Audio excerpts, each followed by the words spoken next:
Doctor Sarvepalli Radhakrishnan का जन्म 5 सितंबर 1888 को तिरुपनी ग्राम, तमिलनाडु में हुआ था। साधारण परिवार में जन्मे राधाकृष्णन का बचपन तिरुपनी एवं तिरुपति जैसे धार्मिक स्थलों पर बीता। उनके पिता का नाम सर्वेपल्ली वीरास्वामी तथा उनकी माता का नाम सीताम्मा था। 1903 में 16 वर्ष की आयु में ही उनका विवाह शिवाकामु के साथ हुआ। शिक्षा। डॉक्टर सर्वपल्ली राधाकृष्णन की प्रारंभिक शिक्षा क्रिश्चियन मिशनरी संस्था लुथरन मिशन स्कूल और आगे की पढ़ाई मद्रास क्रिश्चियन कॉलेज में पूरी हुई।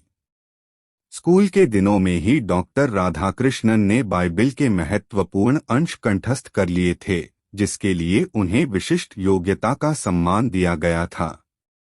छोटी उम्र में ही आपने स्वामी विवेकानंद और वीर सावरकर को पढ़ा तथा उनके विचारों को आत्मसात भी किया। आपने 1902 में मैट्रिक स्तर की परीक्षा प्रथम श्रेणी में उत्तीर्ण की और छात्रवृत्ति भी प्राप्त की। क्रिश्चियन कॉलेज, मद्रास ने भी उनकी विशेष योग्यता के कारण छात्रवृत्ति प्रदान की। योगदान। शिक्षा के क्षेत्र में डॉक्टर राधाकृष्णन का अमूल्य योगदान सदैव अविस्मरणीय रहेगा। वे बहुमुखी प्रतिभा के धनी थे। वह एक विद्वान, शिक्षक, वक्ता, प्रशासक, राजनयिक, देशभक्त और शिक्षा शास्त्री थे।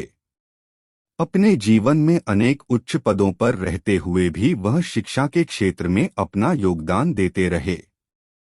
उनका कहना था कि यदि शिक्षा सही प्रकार से दी जाए तो समाज से अनेक बुराइयों को मिटाया जा सकता है। करियर। उन्होंने मद्रास के प्रेसिडेंसी कॉलेज से अध्यापन का कार्य शुरू किया। इसके बाद उन्होंने मैसूर विश्वविद्यालय में प्रोफेसर पद पर कार्यरत हुए और फिर देश के कई विश्वविद्यालयों में शिक्षण कार्य किया। भारत की आज़ादी के बाद यूनेस्को में उन्होंने देश का प्रतिनिधित्व किया। 1949 से लेकर 1952 तक राधाकृष्णन सोवियत संघ में भारत के राजदूत रहे। वर्ष 1952 में उन्हें देश का पहला उपराष्ट्रपति बनाया गया। इसके पश्चात 1962 में उन्हें देश का दूसरा राष्ट्रपति चुना गया।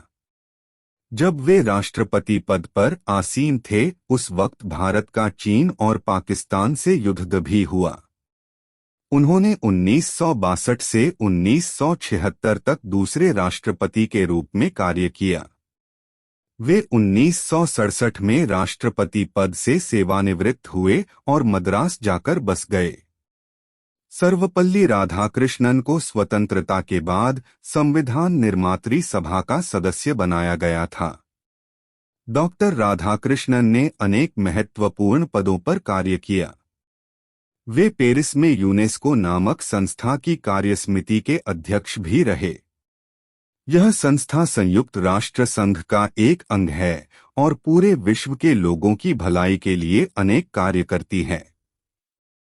डॉक्टर राधाकृष्णन सन 1949 से सन 1952 तक रूस की राजधानी मॉस्को में भारत के राजदूत पद पर रहे। भारत रूस की मित्रता बढ़ाने में उनका भारी योगदान रहा था। शिक्षा और राजनीति में उत्कृष्ट योगदान देने के लिए राधाकृष्णन को वर्ष 1954 में भारत के सर्वोच्च सम्मान भारत रत्न से नवाजा गया था। सर्वपल्ली राधाकृष्णन ने 1967 के गणतंत्र दिवस पर देश को संबोधित करते हुए उन्होंने यह स्पष्ट किया था कि वह अब किसी भी सत्र के लिए राष्ट्रपति नहीं बनना चाहेंगे और बतौर राष्ट्रपति ये उनका आखिरी भाषण था। उपलब्धियां। उन्होंने मैसूर 1918 से 21 और कलकत्ता 1921 से 31, 1937 से 41 विश्वविद्यालयों में प्रोफेसर के रूप में कार्य किया और दर्शन शास्त्र पढ़ाया।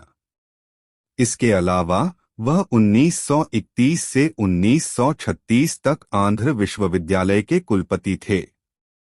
उन्हें 1936 से 1952 तक इंग्लैंड में ऑक्सफोर्ड विश्वविद्यालय में पूर्वी धर्मों और नैतिकता के प्रोफेसर के रूप में भी नियुक्त किया गया था। वह 1939 से 1948 तक बनारस हिंदू विश्वविद्यालय के कुलपति थे।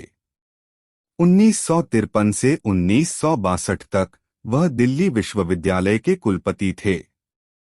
विचार: भगवान की पूजा नहीं होती बल्कि उन लोगों की पूजा होती है जो उनके के नाम पर बोलने का दावा करते हैं। पाप पवित्रता का उल्लंघन नहीं, ऐसे लोगों की आज्ञा का उल्लंघन बन जाता है। दुनिया के सारे संगठन अप्रभावी हो जाएंगे यदि यह सत्य की प्रेम द्वेष से शक्तिशाली होता है, उन्हें प्रेरित नहीं करता।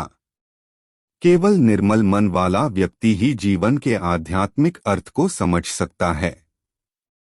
स्वयं के साथ ईमानदारी आध्यात्मिक अखंडता की अनिवार्यता है। उम्र या युवावस्था का कालक्रम से लेना देना नहीं है। हम उतने ही नौजवान या बूढ़े हैं जितना हम महसूस करते हैं। हम अपने बारे में क्या सोचते हैं, यही मायने रखता है।